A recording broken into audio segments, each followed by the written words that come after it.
My name is Alyssa Palazzo. I am the social work textbook editor for Oxford University Press. And we have Allan Barsky here today with us. Thank you. Allan is going to be talking a little bit about social work ethics in light of COVID-19 and this crazy time that we're all working in. Allan is a full professor at Florida Atlantic University. He is the author of 2 OUP texts, Conflict Resolution for the Helping Profession, 3rd edition, and Ethics and Values in Social Work, 2nd edition. He also writes a regular column entitled Ethics Alive for the New Social Worker. And he's the recipient of 2 awards this year. The first is offered by Florida Atlantic University, and that's the Scholar of the Year Award. And he's also won the Distinguished Teacher of the Year Award, which is offered by his College of Design and Social Inquiry. And I want to note that that award is student nominated. So we all know that Allan's a great teacher, and we're going to learn a ton in this webinar. And just one more note, we do have closed captioning available, as many of you saw, on the PowerPoint for when Allan's speaking, just not when I'm speaking. And with that note, I'm going to pass it off to Allan. Thanks very much for the very kind introduction. Welcome, everybody. I'm glad that people are interested in ethics and looking forward to having a discussion and seeing people's questions later today so that we can talk about some of the issues that are coming up in terms of our ethical responsibilities regarding confidentiality and our obligations to clients and our obligations to ourselves. I wanted to first begin our presentation with a quick overview. We'll be talking first about the current context. As social workers, we always need to be aware of the context, the social environment, the physical environment, the political environment, the economic environment in terms of how we're responding to clients and needs in our communities. Secondly, I wanted to talk about some language issues. A lot of people have been using the term social distancing, and I'm going to talk about why perhaps we should be using the term physical distancing instead of social distancing.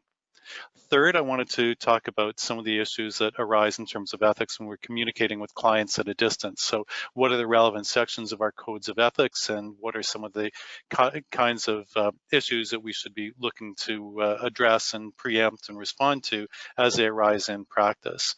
Then we'll talk about some specific ethical challenges that do arise in different types of contexts and working with clients individually or with communities and groups. And then moving into what are some of the things that we need to do so that we can be effective, and how do we handle stress, resilience, and support. And there's been some move afoot. Ordinarily in our code of ethics, we have obligations to our clients, to our profession, to social justice in the community. What are our obligations, though, to ourselves? And let's talk about a little bit self-care and some of the things that people are considering in terms of adding to our code of ethics for the future. And then also I want to address any of the questions that you may have. So periodically during the presentation, I'll ask Alyssa to read out any questions that are relevant to some of the issues that we're talking about. And also towards the end, we'll leave 20-25 minutes just to respond to some of the questions that you may have. All right, so getting down to the first topic, which is the context, what's going on during this pandemic. So first looking at our clients and our communities that we're serving. So we know from research just within the last couple of months that during the COVID pandemic, there's been a number of concerns, not just concerns around people who have been infected by or affected by COVID, and people who are sick, people who have passed away because of the illness, people who have not been able to work because of the illness. But we also know that rates of unemployment are much higher. There's many people who are struggling to be able to afford rent or housing costs, or even to put food on the table.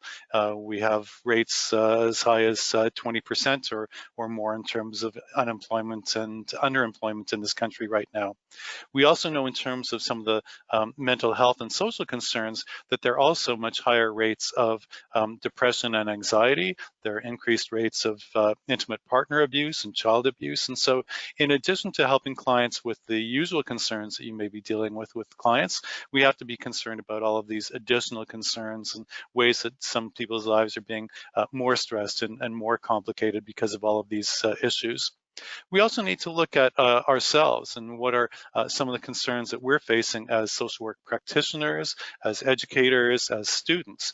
So I know, for example, that a number of our students at Florida Atlantic University, switching from from in-person classes to online classes was quite a transition and caused a great amount of stress and even some anxiety and confusion about what the expectations would be. Would people be able to complete their degrees? Would people be able to complete their field placement requirements online?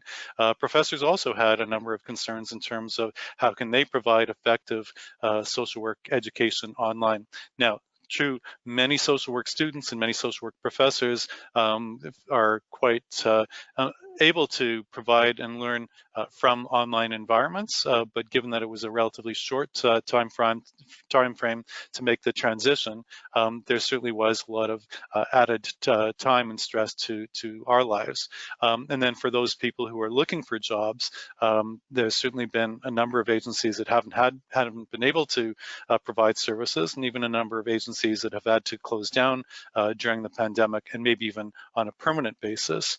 In terms of ethical issues, there's been lots of discussion about how do we handle client situations now that many of us are not able to provide in-person services, or just now having to make choices about whether or not to go back to in-person services if we have been providing online services for the last couple of months.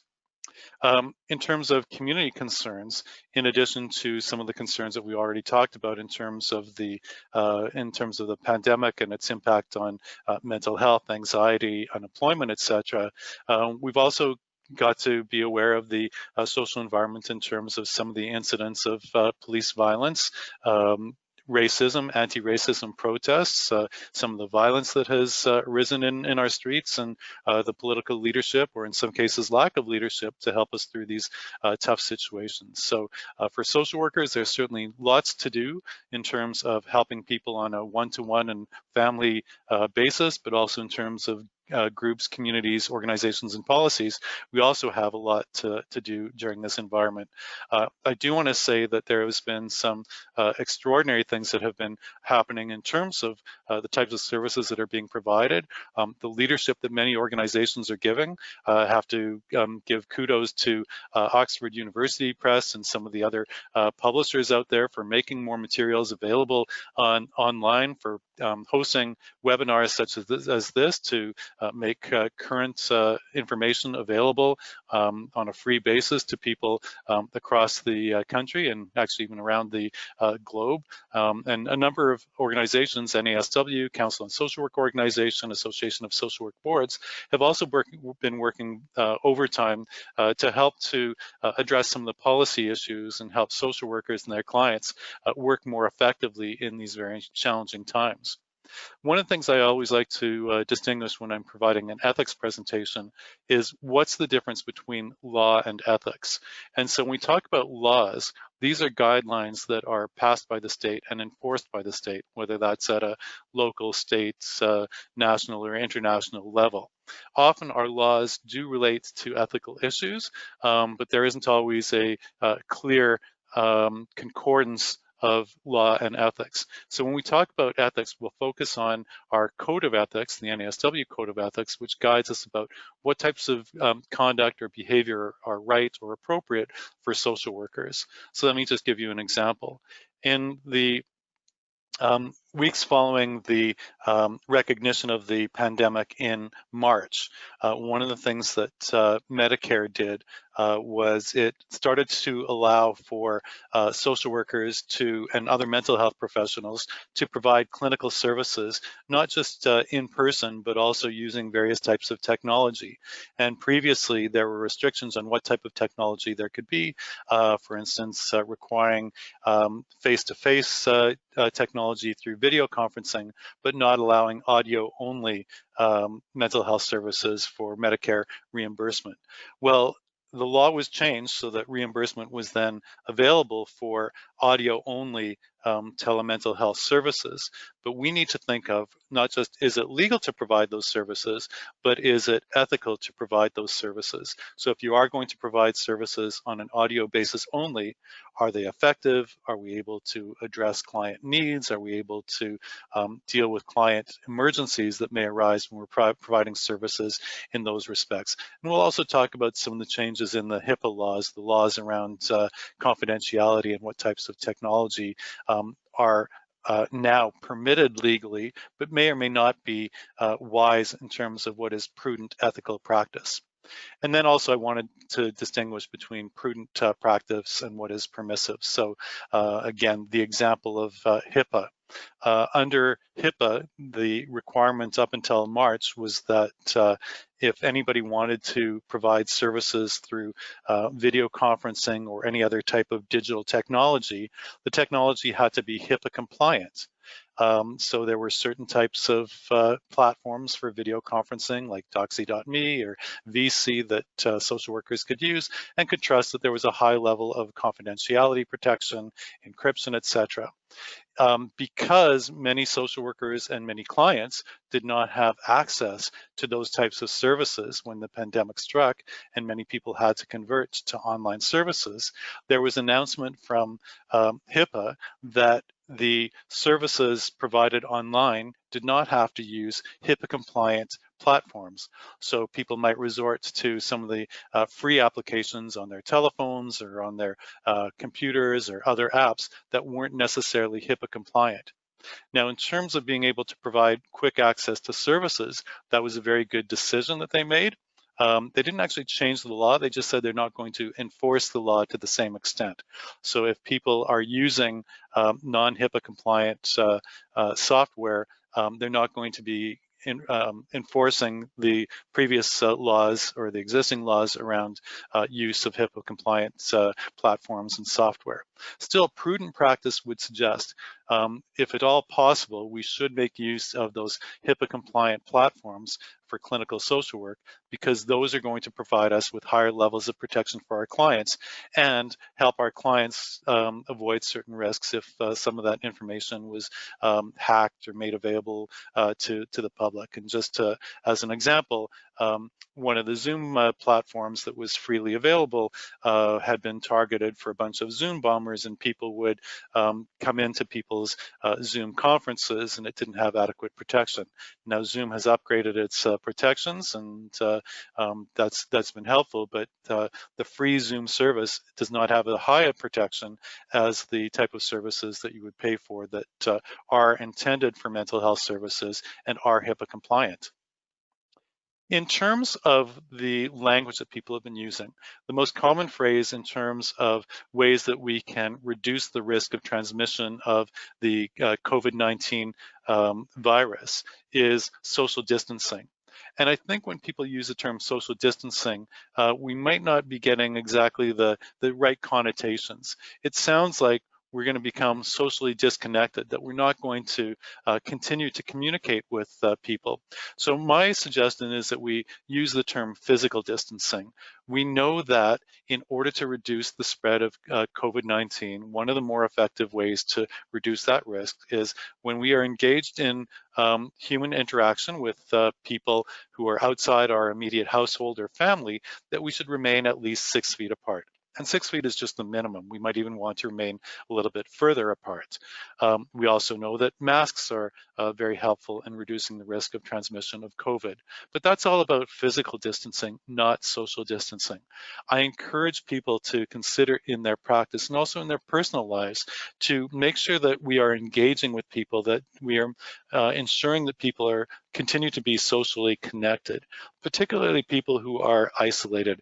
Maybe they're living alone, maybe they're in an assisted living facility or nursing home, we're not getting very much contact with other people, that we still connect with them through our telephones, through online applications. I know that some of the school social workers in my district, when school was out and they were noticing that some students were not engaged in online learning, the social workers actually went out to people's houses and they would meet with the families and they would meet with the kids out in the backyard or on the driveway or through a window, keeping 6 feet apart, but maintaining that type of social connection. So there's a number of very creative ways that we can continue to be socially connected while remaining physically distant from each other to reduce the risk of spread of the COVID-19 virus.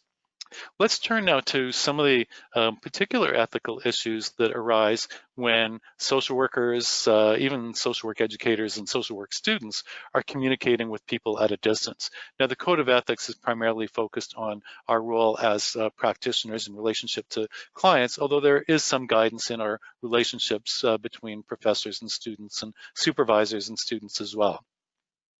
Our primary obligation is to our clients, 1.01. We really need, as social workers, because of our historic alliance with the people who are in vulnerable or marginalized situations, is to make sure that those people have access to services. So it's very easy for us to say, hey, we've got computers and most of our social workers have solid internet connections at home. Let's just convert to everything online. But do our clients and do our students have access to the technology that they need?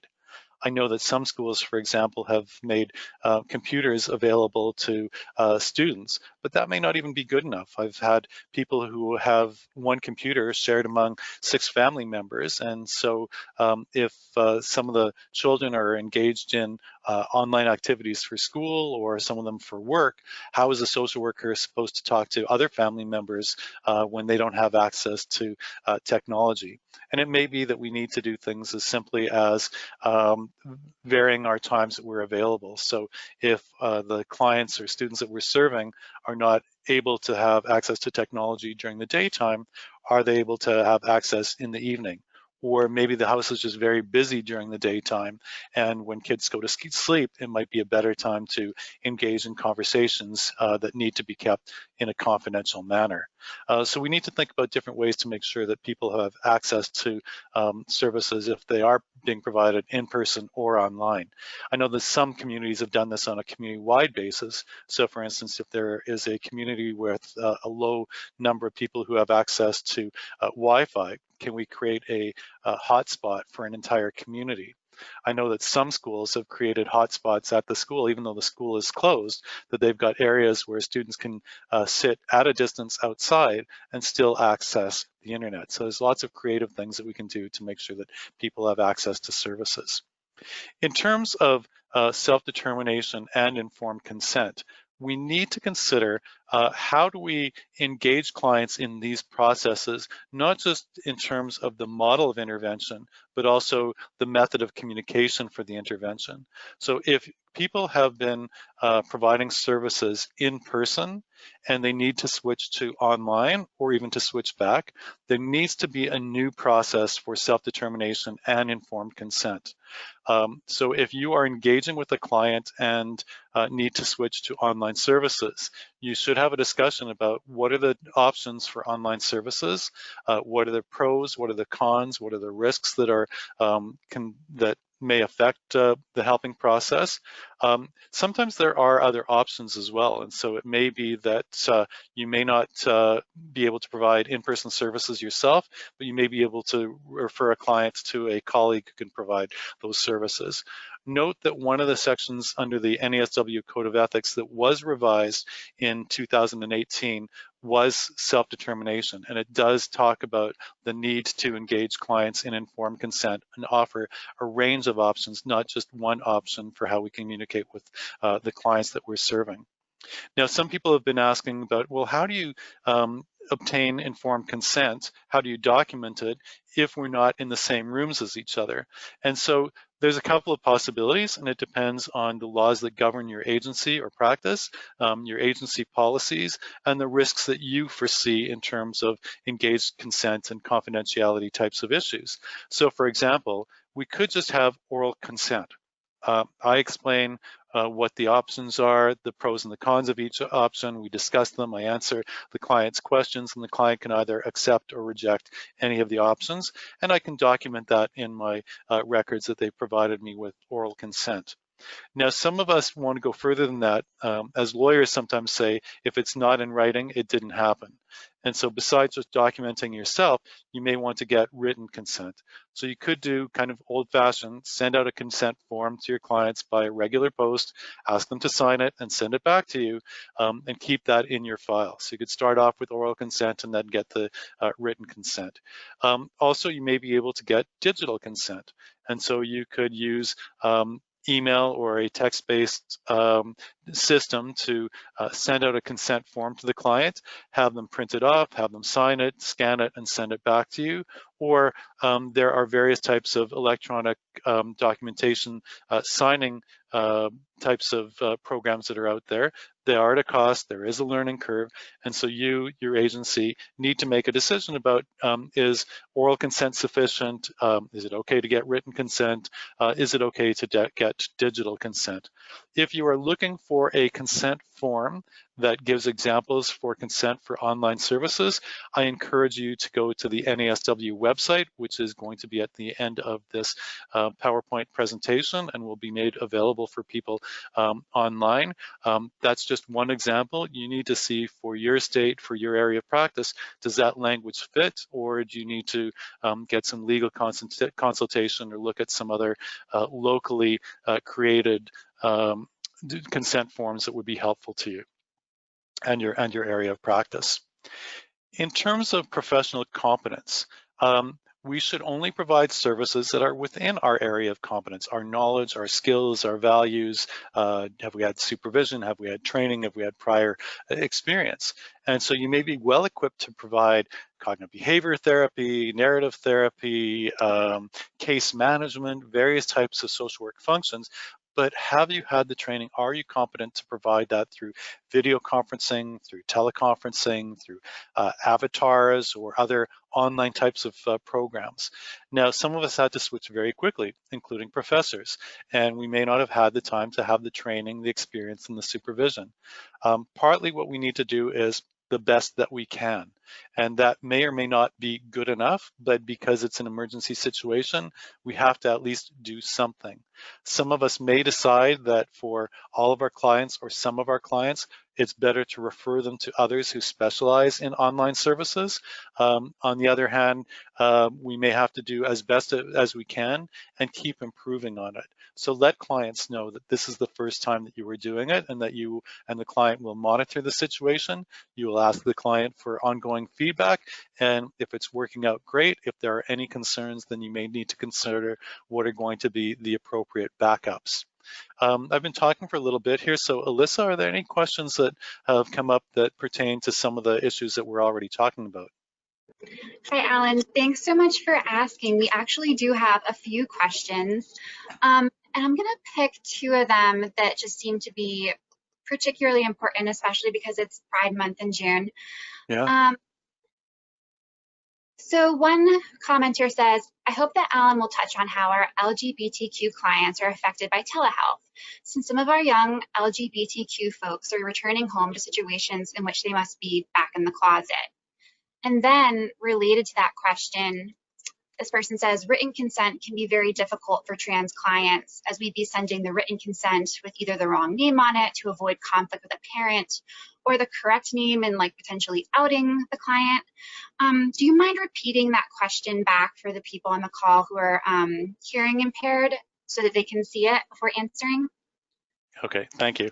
I noticed you tried to do some sign language, but that wasn't too effective. So No.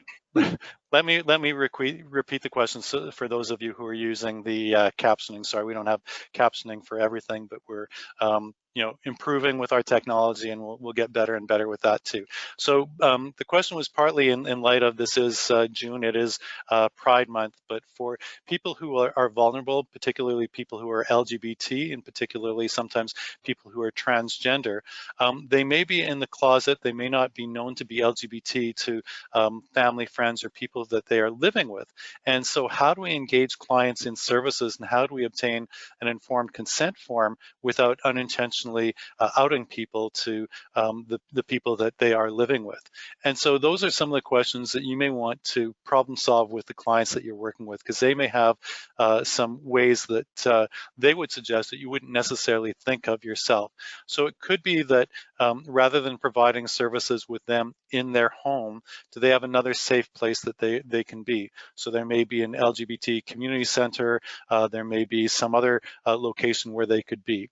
In terms of obtaining consent, ordinarily you may require written consent, but because providing them with something in writing to their house may get known to other people in the house, maybe you forego that. And so you just list in your notes, this is why we are not going ahead with informed consent in writing for this particular client. But there may be some other very creative ways that they can provide consent. So it may be that they can provide consent on their cell phone with a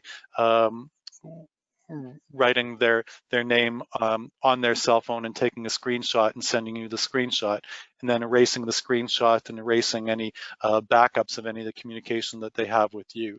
And this isn't just an issue for LGBT clients. It could be somebody who's in a battered situation. So somebody who has a spouse who is engaging in intimate partner abuse, and it may require also some extra precautions to make sure that your communication with them is not being known to the partner who is being abusive. Other questions, Alyssa? I think just one really quick one before we move on. Just that, would you be able to accept like a scanned signature, since like we don't all have access to like printers and be able to mail things like during this time? So again, legally, I'm not a lawyer. I can't provide advice, and I can't provide advice certainly for every state and every type of service. So some types of services will require written consent, and some of them still require old-fashioned in paper, in writing, etc. So it may depend on your particular context of practice. So if you want to forego something that is the usual process, consult with the administration. Does your agency have an attorney that it can consult with? Do you want to, if you're a member of the NASW, talk to their consultants about those issues? The Association of Social Work Boards has links to the laws in various states, so there may be some things that are on a state-by-state basis to give you some guidance on what type of consent is appropriate. Just don't go overboard with everything has to be in writing and everything has to be exactly legal when there is an emergency situation. If I've got a client who is in crisis and can't provide me with a written consent right away, I'm going to prioritize that client's life, and I'm going to give them the services that they need.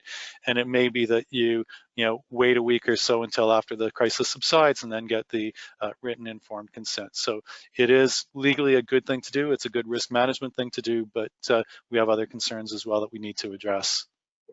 Okay, so let me talk a little bit about conflicts of interest in dual relationships. Some people suggest that when we are starting to engage in services online, the whole world becomes a lot smaller. It's almost like we are in a small village or a rural community where everybody possibly can know each other. And so we need to be even more concerned about the possibility of dual relationships and the harm that could be caused by dual relationships when we're providing services online. There are potentially up to 500 people who are observing this session today. And so you're receiving information from me. Well, what if the next day you become my client, and another day we're engaged in social networking about Black Lives Matter online?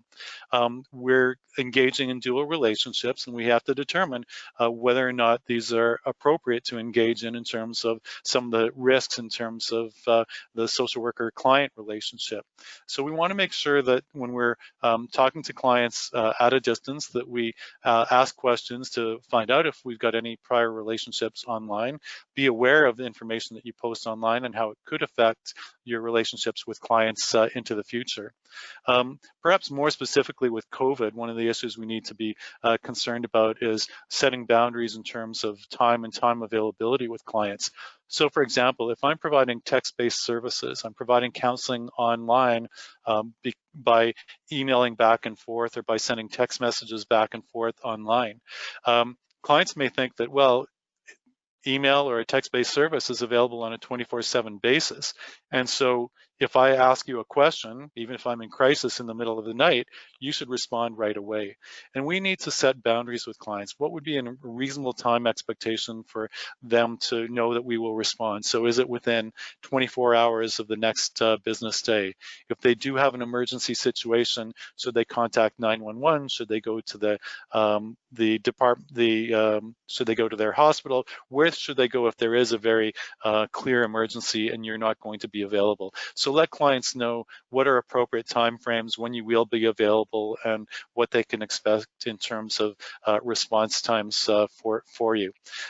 Note when we're talking about text-based therapy, when there is protected health information or confidential information, don't use just regular email. There are email systems sometimes connected with your electronic records management systems where you sign on and the client signs on independently with strong passwords ideally, so that it is a higher level of protection than if you're just doing regular email back and forth and anybody at their home or anyone sharing a computer with them might have access to that type of technology. When we're using technology, again, make sure that we're looking at all of the ways that people might have unauthorized access to people's technology, not just, are they using a HIPAA compliant device, but also, the physical protection of your devices and also your client's devices. So now that I am providing services with my cell phone and with my laptop and maybe taking it from place to place, making sure that other people don't have easy access to it, that it's always in a protected area, maybe in a locked office if that's appropriate, at least having a separate password on my computer for myself as for my daughter or my husband or other family members. So if somebody does log on, they don't have access to any of my student information or to my client information. Know that when we are providing services via video conference or teleconference and there are other people in the surrounding area, family members, other people living in the same household, that's not considered confidential. And so if we want things to be confidential, we have to make sure that our clients are in a location where they are alone. So ask clients, is there a bedroom, is there a place in their house or just outside their house where nobody else would be present? If other family members are present, not only might it not be confidential, but it might also not be privileged. So if a case went to court and your records were subpoenaed, a recording or a discussion or notes based on a video conference where many people were present or had access to the information might mean that the information is not privileged and would need to be shared with a court. Now, there may be people who live in a studio apartment with other people, or there's just no way not to have other people who are present. To figure out what you can do to make it as confidential as possible and let the clients know as part of the informed consent process that there are some limitations on confidentiality because other people are present. I am wearing headphones today because I am living in a household with other people, and so if somebody were talking to me right now, even though my family members might, go by the door and listen to me, I've instructed them not to do that, they wouldn't be able to hear what my clients or my students are saying. So do what you can. Some people will put music or something outside of their door to muffle any noises to, again, ensure a higher level of privacy. One way to see if other people have, your clients have other people in the room is you might ask the client to pick up their device and show you around the house, give you a bit of a house tour, and then you can see are other people present in the room where you were talking with them. Again, Alyssa, are there any questions that pertain to conflict of interest, dual relationships, or confidentiality before we move on? So we have a lot of questions coming in that are sometimes tied to that topic and sometimes not. As far as confidentiality, no, but I did see a question that I thought was important for you to answer that I'm hoping I can present to you.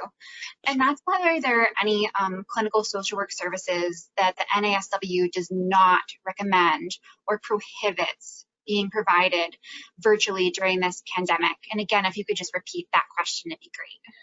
Okay, so the question is basically, does the NASW prohibit any particular types of services from being online? NASW really isn't in the business of telling us what to do or not to do. So I think the standard that you look at is the standard for malpractice. We have a duty of care. What is that duty of care? And what would a reasonable, prudent social worker do in those types of circumstances? So just know that there are some types of services where clients are at grave risk and we still provide services at a distance. So just think about the crisis hotlines. You've got clients who are suicidal, but we provide services online via telephone. Now, we need to look at what the research is. And so for your areas of practice, you might want to look at what the research is, which might tell you whether or not certain types of services may fit online. It may have to do with the particular client situation and is their situation appropriate for online services. So I was talking to a licensed clinical social worker who was working with people with who had histories of trauma and tended to do some splitting. So dissociative personality disorder used to be called multiple personality disorder. And they found that every time that they were engaging with them, there was some paranoia, and she was speaking to different aspects of their personality at different times and found that online services were not appropriate. And so that was, one instance by kind of trial and error that was not really appropriate. But do look at it, because sometimes the things that we think may be, least appropriate may actually prove to be more appropriate or equally appropriate. So for example, engaging clients through text has been shown, or anecdotally shown, to be effective with clients with autism. People who may not want to engage face-to-face in person, use of avatars or use of text has been something that's been found to be useful. Avatars are computer-generated images, so you and your client could be like little cartoon characters that engage with each other, and there's been some success in working with kids and working with people with autism around those issues. So it's an important issue. You need to look at the literature about what seems to be working and what may be more risky. If you are working with clients where there are higher levels of risk, make sure you have more backup in place. So if you think that there's risk of suicidal or homicidal ideation, what are your backup plans? How do you make sure that they have access to support if they're a danger to themselves or others? And so if I'm providing services to somebody in a different location, I really need to know about what those types of services are in their home community. If it's a homicidal or suicidal client, but I'm working with somebody from the Black community right now, they may not feel comfortable calling 911 and having police show up on their doorstep. And so are there culturally appropriate people that you can send to do a welfare visit or a crisis intervention visit that would not, trigger a call from the police? So we need to think about those cultural issues and cultural competence issues as well. Just turning to a couple more slides. I'll try to go through these quickly so that we can get to more questions. We need to look at where practice takes place when we are in a different location from our client. And for the most part, clients, the location of the client is where the therapy or the clinical services are said to take place. So if I am licensed to practice in Florida, I can only provide services to clients who are physically located in Florida, unless there is another state that will recognize my licensure.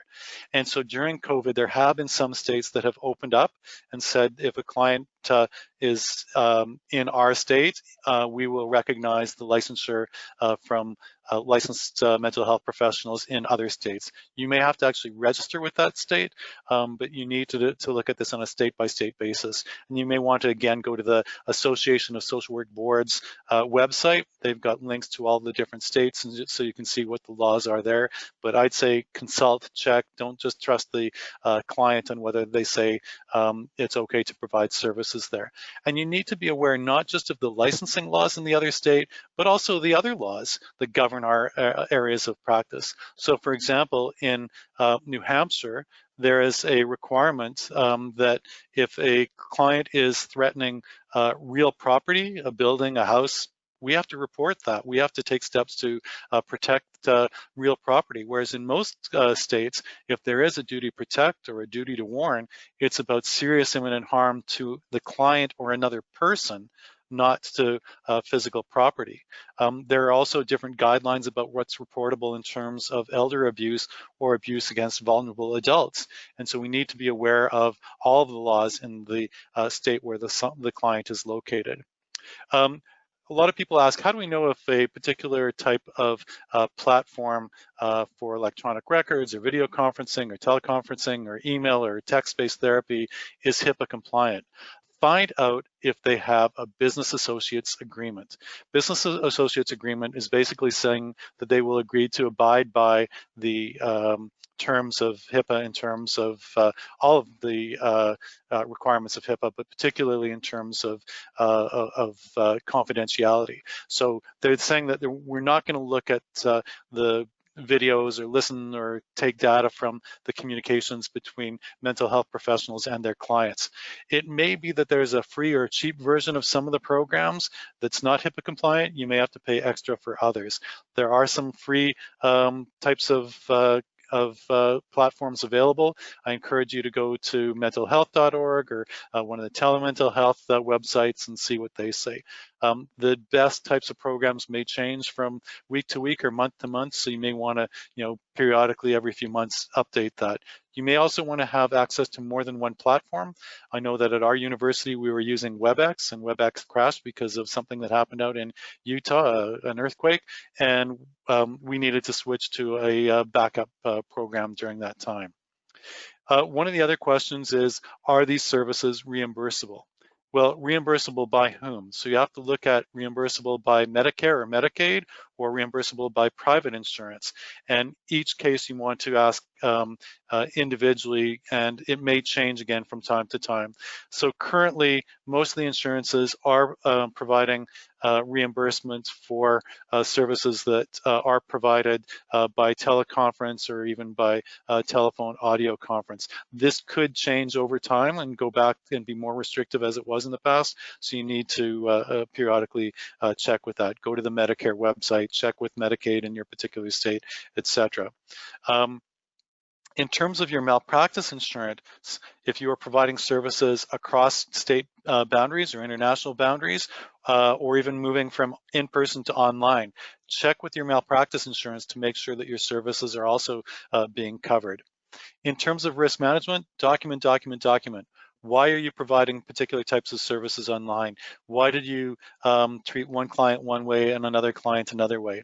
If there is an emergency, if you become sick, what are you going to do? How are you going to handle it? Do you have a backup person if you are in private practice who will take over for your practice and contact your clients to see if they need services if you become ill and incapacitated? We need to think about not just the the emergency situations, but what's kind of the new normal going to be in our society in terms of what clients' expectations are for services and how to best meet those expectations. So going back to normal is probably not going to be the same normal that there was pre-COVID-19. We're going to have to establish some new normals. I'm going to switch to the next slide, which shows a number of different types of ethical challenges. But because of our limitation on time, I'm going to refer first to the questions that are coming in. So Alyssa, what are some of the questions that people are posing? Thanks for asking, Alan. We have one participant who's wondering if you can speak to self-determination in terms of clients being fearful of meeting with social workers in person due to being immunocompromised or being in a risky population, versus it being important for us to see clients who have really severe mental health challenges. If they don't have access to technology, how would we sort of do this via telehealth? And if you could repeat that, of course. Excellent.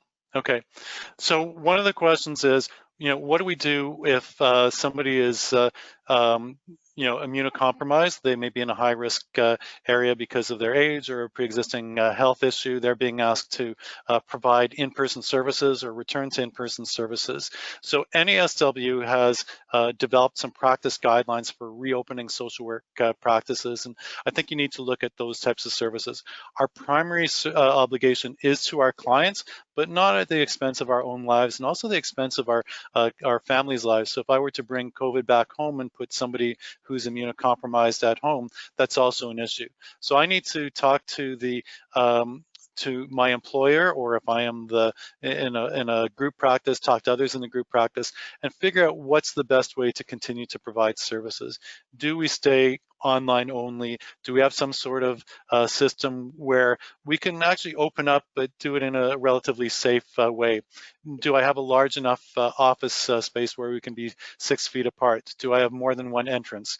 Can I space my clients out so that they're not seeing each other back to back to back, that I can disinfect a room, that I can make sure that me, my staff, my clients all have access to masks or other protective devices? So I think it's a conversation that we need to have, and I'd look at some of the guidelines that NASW is providing.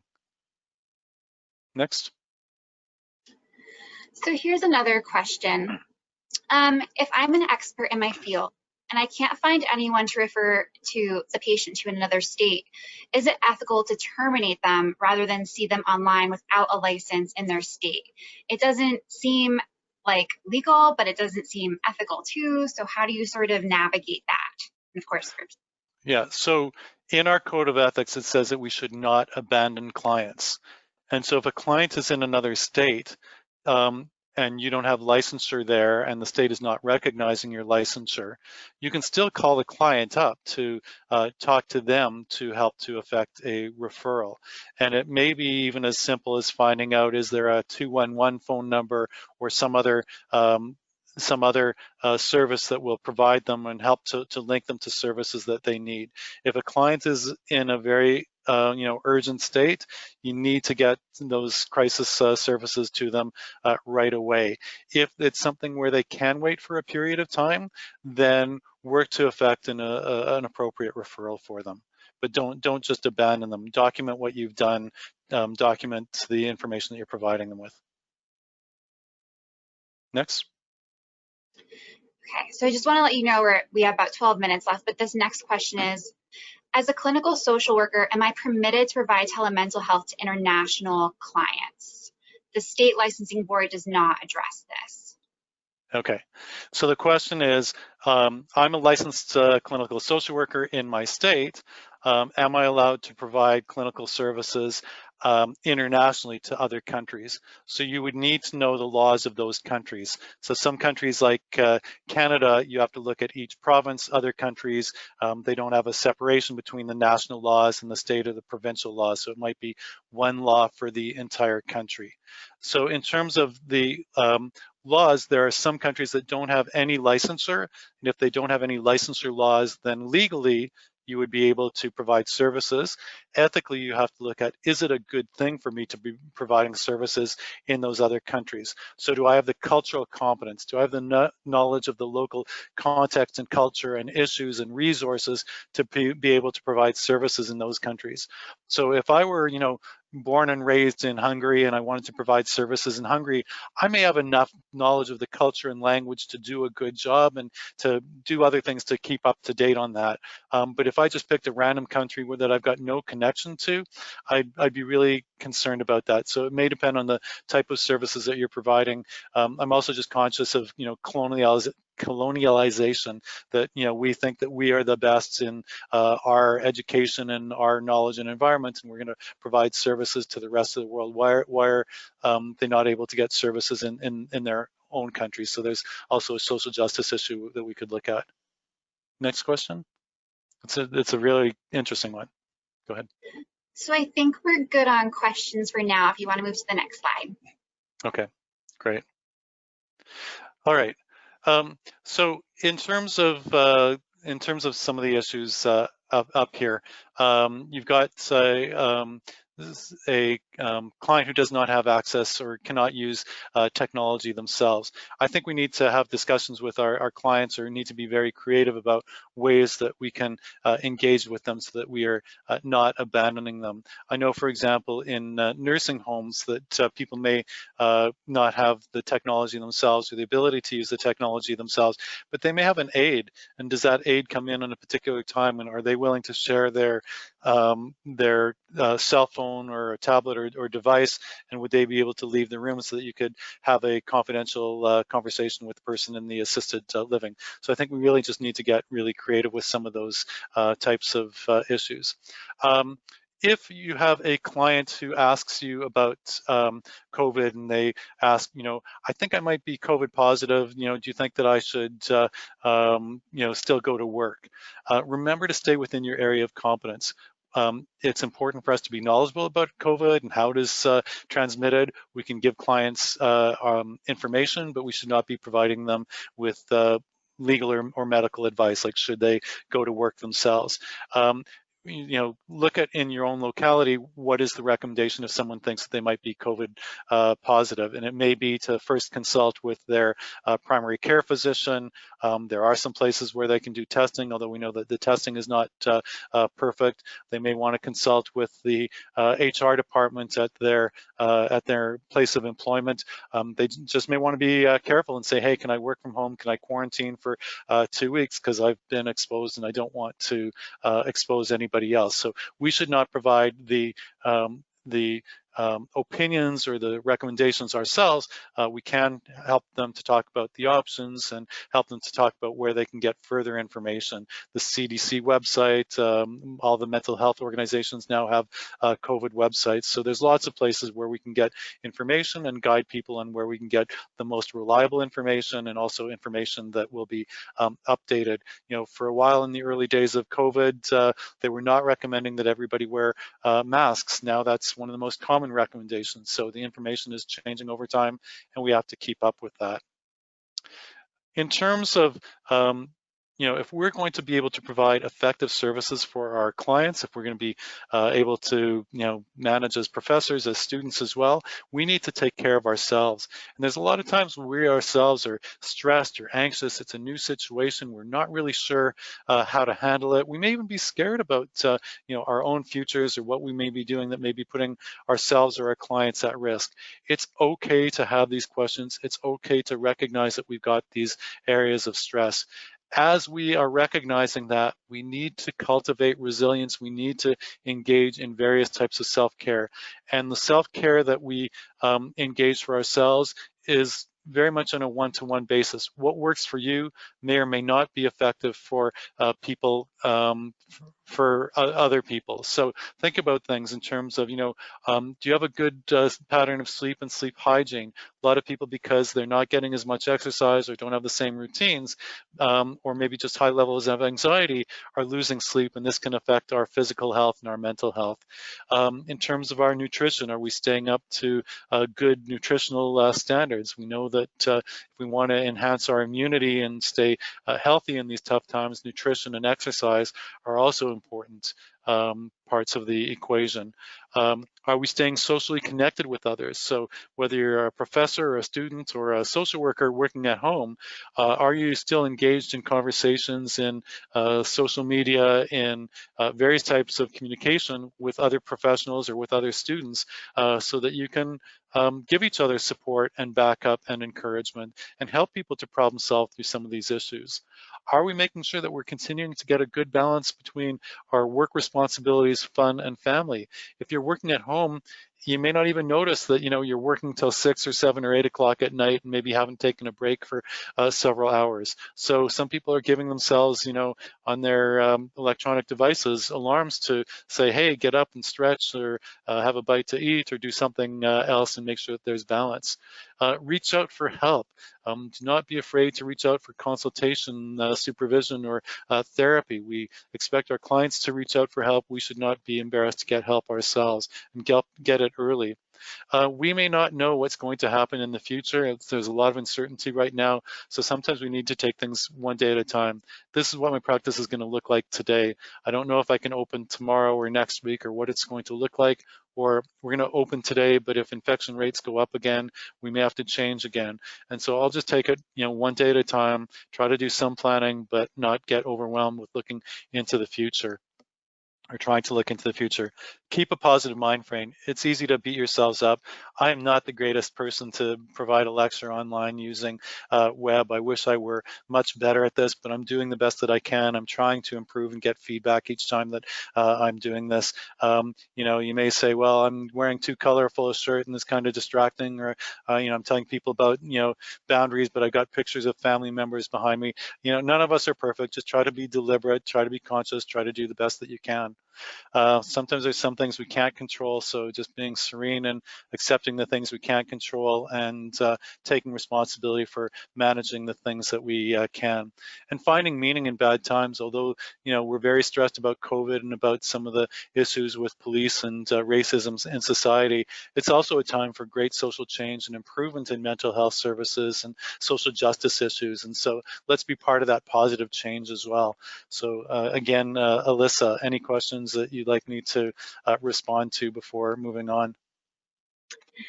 Thanks for asking, Alan. We're about at the 5-minute mark, so I was hoping you could answer one last question and then we could wrap up. So this question is, what would be the best course of action when a managed care organization denies services for a client that clearly meets criteria and has exacerbated symptoms due to COVID? And what ethical obligation do we have as social workers? How can we act ethically if we're at the mercy of the insurance provider? And just repeat. Okay. So the question is, you've got a client who's in very urgent need of services. They've tested positive for COVID or have symptoms of COVID, but the insurance provider or the agency is saying, they're not eligible, or they're not eligible for reimbursement. They'd have to pay for services, etc. So we have an obligation under our code of ethics to provide access to services for people in need. And again, you're going to have to look at this on a case-by-case basis. So in some cases, going back to the insurance provider and advocating and trying to document, the need, or trying to find, are there some exceptions, maybe even getting, legal assistance or assistance from others to advocate for coverage. Does your agency or does your community have any scholarships to provide for services? Or if you're working within an agency, can you advocate for funding to come somehow from within the agency? If you are providing services as an individual private practitioner, do you want to provide services to this client on a pro bono free basis? And so we might do that, or we might find some services in the community that are able to provide that type of service. But we don't just leave a person hanging. We keep advocating for them. We empower them to advocate on their own behalf. It may be if they contacted their state or federal legislator, that they may be able to engage them and be able to get support. So there have been a number of changes in laws because social workers are working together with clients and mental health organizations, etc., in order to get changes and services available to people in need. So that is such a big issue these days. There are so many people who don't have appropriate health coverage, and there may be more people losing coverage as more people are losing employment or losing full-time employment. So we need to come up with creative ways of being able to access services. So a lot of it's an ethical issue as opposed to a legal issue. Let me talk a little bit about the references here, and then I'll let Alyssa wrap up. So in terms of some of the references here, a lot of them are some of our professional associations, and not just the social work ones, but you can also go to APA or ACA, American Psychiatric or Psychological or Counseling Associations as well, for information on COVID and some preferred practices during this time. There's a number of them that are providing recommendations, and as I said before, some samples of informed consent agreements. Keep up to date in terms of what's reimbursable with Medicare, Medicaid, or your private insurance. Look also at what the research is saying in terms of the effectiveness of different types of social work and mental health interventions, so that we continue to practice and continue to provide the best services possible for the clients that we serve. So again, I just want to thank everybody for tuning in today. I know that it's been stressful for many people, but I'm hoping that you're all very encouraged by the things that social workers and various organizations are doing to meet these extraordinary demands that we have today. So thank you very much for joining me, and thanks again to Oxford University Press. Yes, thank you everyone for spending lunch hour with us. I've gotten a lot of questions via the chat throughout the presentation about, whether we're going to make the PowerPoints available, if there's going to be a recording. Yes, we have this recorded. We'll send you clean PowerPoint slides. There's also a handout available with all the resources that Allan just went over that should be downloadable on your screen if you just click on it, but we'll also send that out via email. And I also wanted to note that if you're teaching ethics in the fall and you need some help preparing for online, we have a completely free set of ancillaries that come with Allan's book, Ethics and Values in Social Work, that were all created by him. Teaching strategies, activities, a full test bank, PowerPoint lecture outlines, and you don't have to be an adopter of Allan's book to access these materials. We have them available on our Ancillary Resource Center for anyone, and we'll also send out a link to that with the recording, with the PowerPoint, with the handouts. So I just want to say thank you to Allan again, and thank you all for bearing with us through all of our tech problems, and check back in with us soon.